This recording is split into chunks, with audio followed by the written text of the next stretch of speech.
Hi guys, welcome to the session. We're going to continue our discussion about some of the most commonly used idioms nowadays.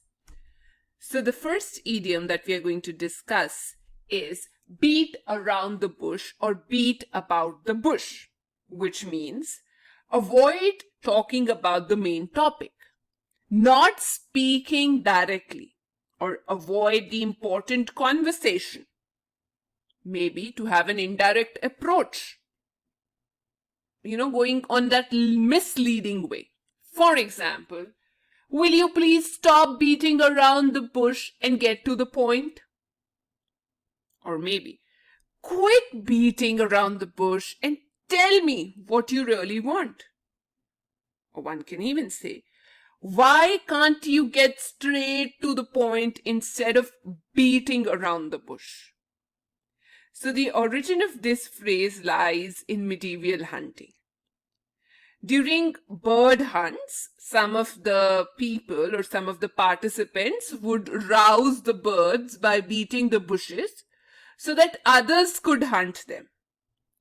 So it's like basically you beat the bush, you get hold of the birds, and you get the hunt.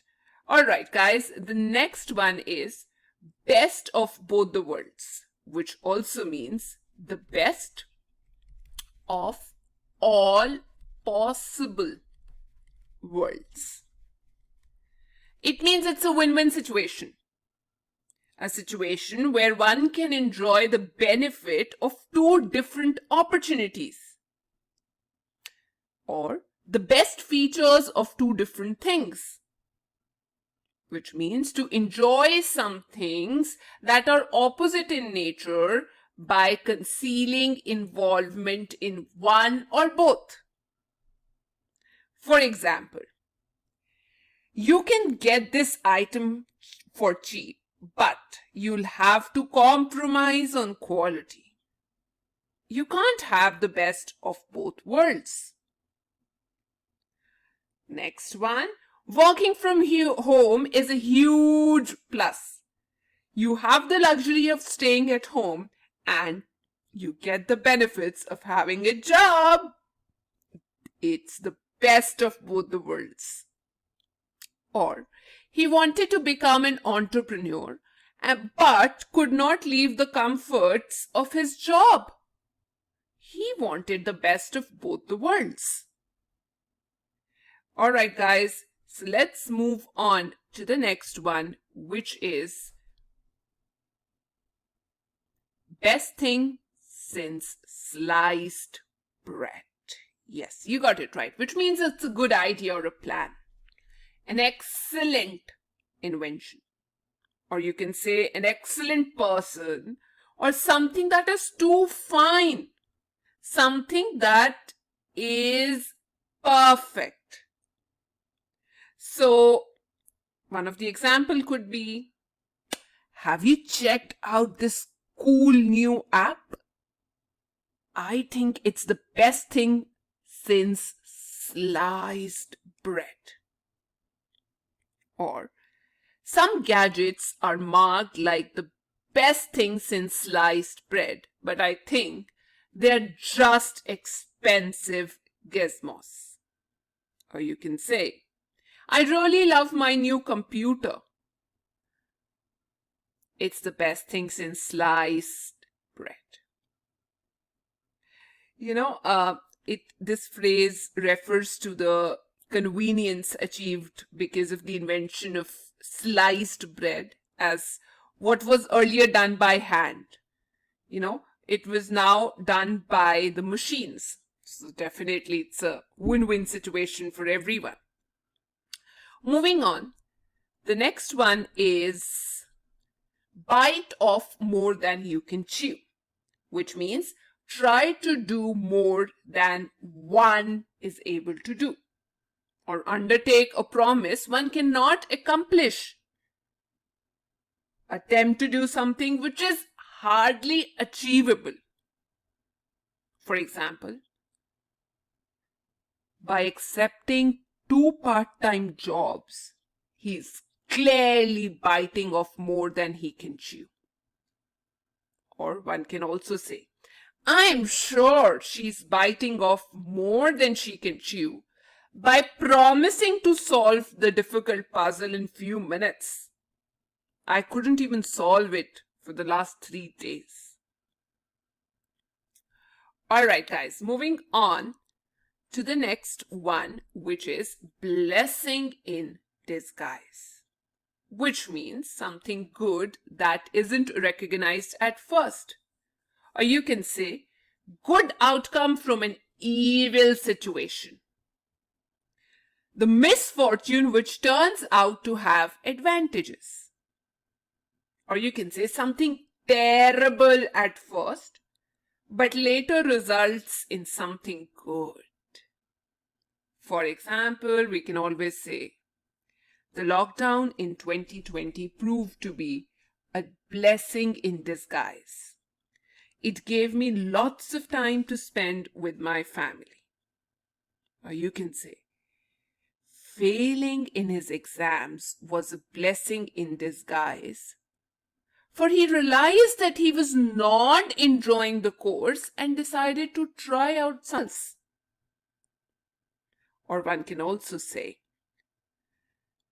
losing that job turned out to be a blessing in disguise for him, as it forced him to plunge into business. Moving on, burn the midnight oil, which means to stay up working late at night or work long hours and hard. To work very hard and for long hours into night, which means you're staying awake. Either you're studying, reading, working. The best sentence that I can think of is, it's very, very hard assignment. And I had to burn the midnight oil to get it completed on time. Or let's say, my brother has a big exam next week. So he's already burning the midnight oil. But I keep advising him to take it slow. Next one, moving on, which is don't judge a book by its cover. Now this basically means don't judge someone primarily by their appearance, which means outward appearance cannot be an indicator of someone's value or about something's worth. The quality or character of someone or something cannot be judged just by looking at them. For example, the candidate did not look very intelligent, but you can't judge a book by its cover. Or let's say the car was small and looked unsuited for a long trip, but packed a lot of power and was very solid. You can't judge a book by its cover. Or let's say, that man may look very small and insignificant, but don't judge a book by its cover. He's a very powerful man in his circle. Moving on to the next one. Caught between two stools. It basically means when someone finds it difficult to choose between two alternatives. For example, you've been given an option and you have to choose one and you find it very, very difficult. Or come between two alternatives and fail to fulfill either one of them. Or you can say, fail to achieve either of two contrasting. Fail due to difficulty in choosing between two alternatives. So you basically, in this case, it's the situation is that one fails because one is caught in that situation. So either you're caught or you fall between two stools, one and the same. So you fall, you fail due to difficulty. For example, this car neither has good power nor gives good mileage. It falls between two stools. Or, this book cannot be an academic one, nor can it be a popular commercial one. It falls between two stools. Or you can say, don't try to club a relaxing vacation with an adventurous one. It would fall between two stools. Let's see what we have next. Cross the bridge when you. So here it means that deal with the problem if and when it comes. Which means to delay worrying about something that might not happen anyway, guys. We are just thinking too much about it. It means to deal with the problem only when it arises. Don't try to solve something before it becomes a problem. For example, we think that there may be too many people to fit into the hall. But we will cross that bridge when we come to it. Or let's say the situation of a kid. The student wanted to think about failing the exam only after the results came out. He wanted to cross the bridge only when it came to it. Or what about, what will you do if you succeed in this exam? Or fail in this exam? An answer would be, I'll cross the bridge when I come to it. So, it's definitely said that it comes from medieval or ancient time, this phrase, where crossing of bridges was quite a difficult task because people used to travel long on their foot, on their horseback. So the bridge could not be crossed before it actually came up. And moreover, the crossing of the bridges was considered a risky matter because the bridges, the material that was used to construct the bridge wasn't very good.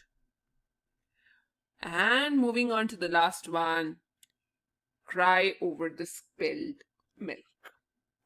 Yes, it means to be unhappy about something that cannot be undone, which means the damage has already been done and we can't do anything about it.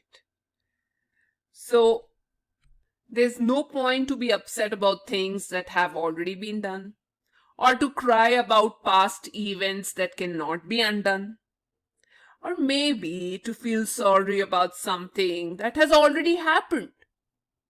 For example, it's of no use crying over the spilled milk.